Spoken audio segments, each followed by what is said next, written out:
So I do a lot of answering questions and running tutorials for folks that are new to Dungeons & Dragons, and I wanted to make a video for new Dungeon Masters looking to run the 5th edition starter set adventure Lost Mines of Phandelver. This is not a review of the Lost Mines adventure, it assumes you already have it, but are looking through it and have questions or want tips on how to run it. If you are a player that will be playing in the Lost Mines adventure, this video is going to contain spoilers, so do yourself a favor and stop watching now. A lot of folks want to know if they have to read everything before sitting down to play, and you don't have to. You can open the starter set and play it straight out of the box, but it does help a lot to read ahead. I advise that you read through the rulebook at least once. You look over the character sheets so that you know what the players are capable of doing, and when it comes to the module itself, read Chapter 1, Goblin Arrows. And there's two reasons that you want to read ahead. The first reason is, as the Dungeon Master, you're the storyteller, and it really helps to tell a story if you've heard the story.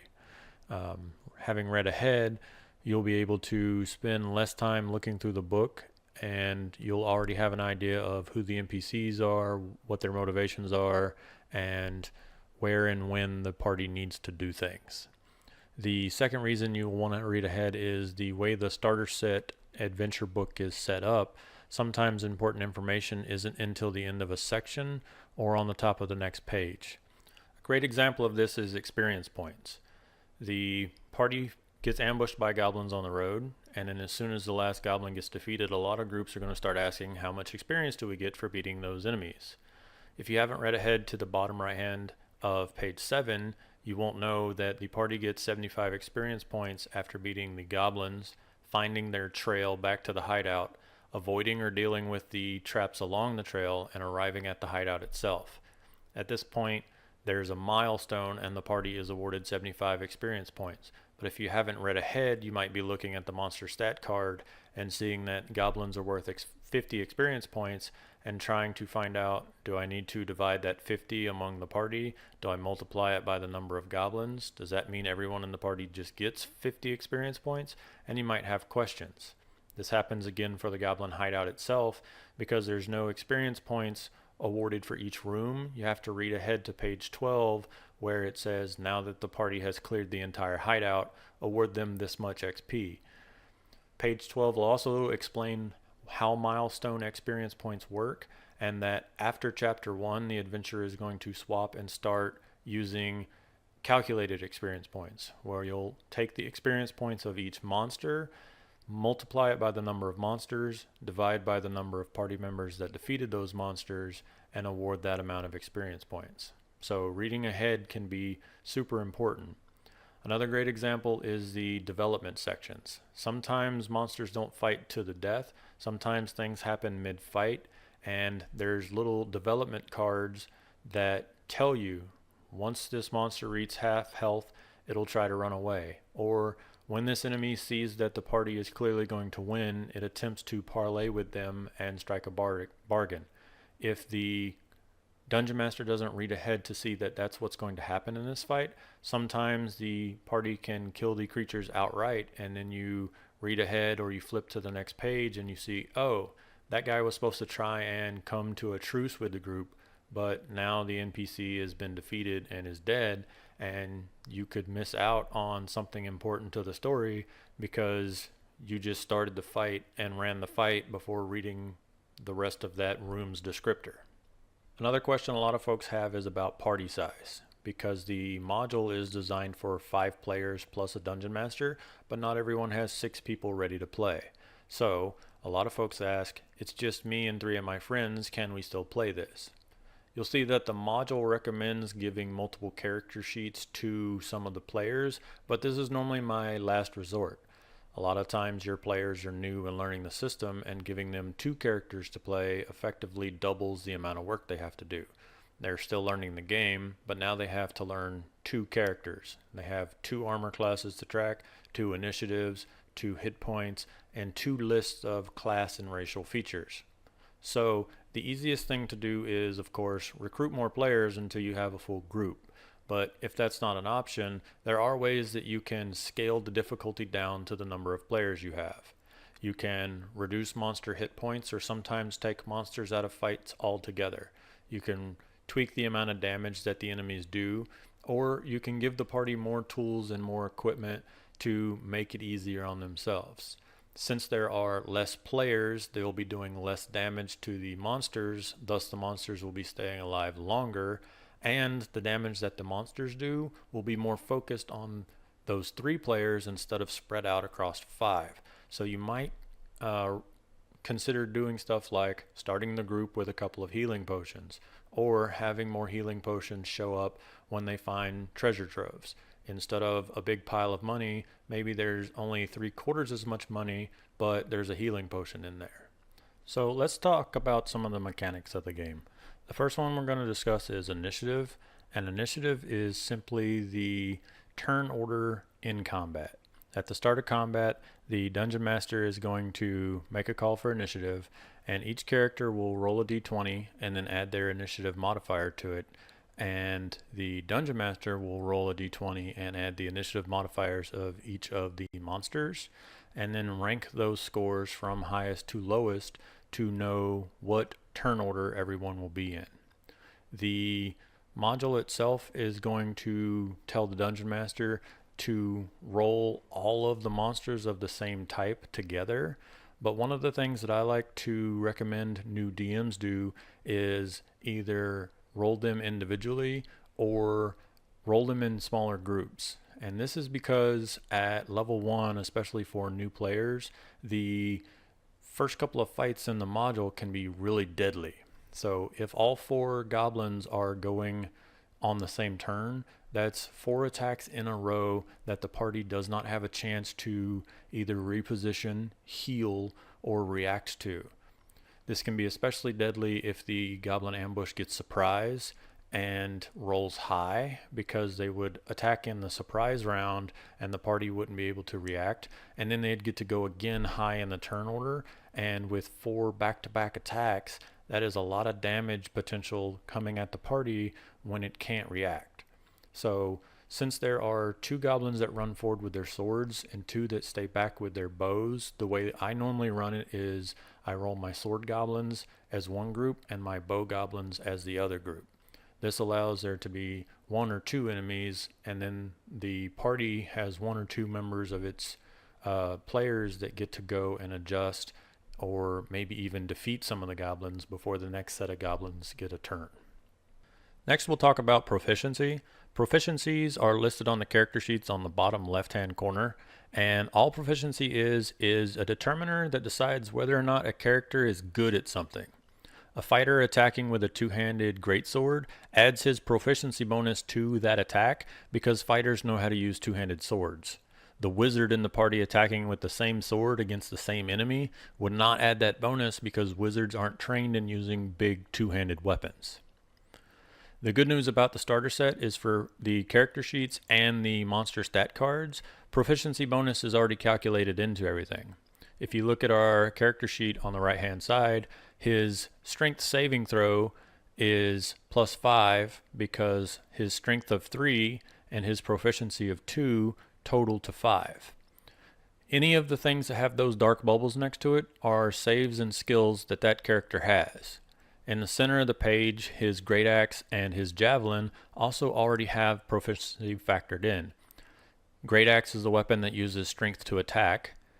Fighters know how to use great axes, so you take their strength, you add their proficiency, 3 + 2, total of 5. You'll note that proficiency does not get factored into damage though. Looking at the monster stat card, you'll see it's already here as well. The Goblin Scimitar attack is a +4 to hit because the Goblin has a dexterity of 2 and that's what he uses to attack with that weapon, and then his proficiency at this level is also 2. The only time you'll have to do the actual math for proficiency is when the party gets new equipment, weapons, or armor, and you need to see whether they are proficient with that. So you will check the proficiencies box in the lower left, see if they are proficient in that item, and then add the bonus accordingly. In combat, there are 2 main rolls you'll see. The first is the attack roll that lets you know whether or not you hit something, and the next is the damage roll that lets you know how much damage you do to the things you hit. Attacking is pretty simple. You roll a 20-sided die and you add your attack bonus. Our fighter rolls a d20 and he rolls a 12, and then he adds +5 to it with his great axe. He tells the Dungeon Master, I rolled a 17 on my attack, and the Dungeon Master looks at the monster stat card, and if that number is equal to or higher than the monster's armor class, the attack is considered a hit. Once you know you've hit, you roll damage, and our great axe is 1d12 plus 3. The +3 is because whichever ability you used in the attack roll, you add to the damage roll. Great Axe uses strength, so his attack was 3 strength plus 2 proficiency. His damage is simply the 3 strength because proficiency is not added to damage. A lot of spells work the same way. They have an attack roll and a damage roll, and it will simply use the spellcaster's casting ability. So 1d20 plus proficiency because he's proficient in those spells, and then whatever ability they cast spells with. Wizards use intelligence, so it would be a d20 plus proficiency plus intelligence. Some spells are a little different though, and they have what's called a saving throw difficulty class, save DC. For save spells, the math is a little different because it is 8 plus proficiency plus the ability used to cast the spell. Wizards use intelligence, so it would be 8 plus his proficiency of 2 plus, say, 3 for his intelligence, means a wizard's saving throw DC is 13. When a wizard casts a spell with a save, he would tell the Dungeon Master, I need the monster to make a saving throw, and the spell will let you know which ability the monster needs to save against. Let's say it's a wisdom saving throw. So the Dungeon Master would roll a d20. He would subtract 1 because the goblins have a -1 wisdom saving throw. And if that number is equal to or higher than the wizard's 13 DC, the monster considers saving against that spell. Anything lower, the monster fails the save, and you do whatever the spell says in its description. Some spells have things that happen whether or not the monster saves or not. Sometimes they can save but still take half damage, but a lot of the lower level spells or the cantrips, if the monster saves, nothing happens.